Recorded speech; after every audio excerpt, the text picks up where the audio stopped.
কি জানি, কিছুই বলা যায় না কার নসিবে কি আছে। কিন্তু আলাদিন দোকান থেকে বেরিয়ে বাড়ি ফিরে যায় না। শুনেছিল সুলতানের কন্যা বুদুরাল বুদুর নাকি বেহেশতের ডানা কাটা পরী। সুলতানদের হারেমে ঢুকে তাকে এক নজর দেখার দুঃসাহস তো কারো হবে না। তবে আজ যখন হাতের কাছে সুযোগ একটা মিলেই গেছে, ও সুযোগ সে হেলায় হারাবে না। না হয় নিগ্রোদের হাতে তার মাথাটা উড়ে যাবে। তা যাক, বুদুর সুন্দরীকে সে দেখবেই। ছুটে চলে যায় ওই খানদানি হামামে। দরজার আড়ালে লুকিয়ে থাকে ঘাপটি মেরে।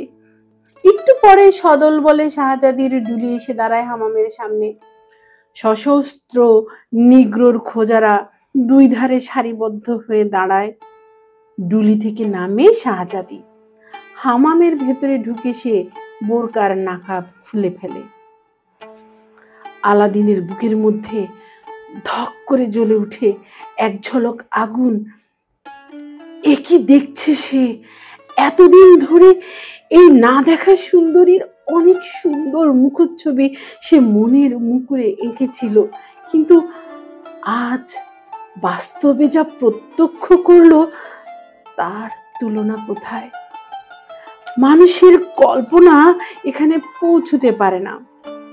শাহজাদি হামামের ভেতরে ঢুকে যায়।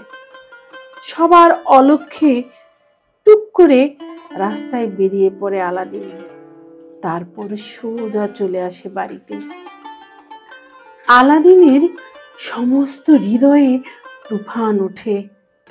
কি এক অব্যক্ত যন্ত্রণায় সে কাতরাতে কাতরাতে বিছানায় ঢলে পড়ে। ছেলের অস্ফুট গোঙানি শুনে মা ছুটে আসে। আলাদিন তখন বিছানায় এপাশ থেকে ওপাশ গড়াগড়ি খাচ্ছিল। মা ভাবে ছেলের বুঝি অসুখ করেছে। গায়ে হাত রেখে বলে, কি হয়েছে বাবা, এমন করছিস কেন? কোথাও চোট লেগেছে? আলাদিন খাটের সঙ্গে কপাল ঠুকতে ঠুকতে বলে, না না, ওসব কিছু হয়নি। তবে তবে এমন করছিস কেন? সে তুমি বুঝবে না মা, তুমি এখন এখান থেকে যাও, আমাকে একটু একা থাকতে দাও। মা আর কথা বাড়ায় না, ঘর থেকে বেরিয়ে যায়। রাতে এসে বলে, ওঠ বাবা, খেয়ে দিয়ে ঘুমিয়ে পড়, দেখবি কাল সকালে সব অসুখ সেরে গেছে। আমার খিদে নেই, আমি খাবো না, তুমি খেয়ে নাও মা, আমি খাবো না।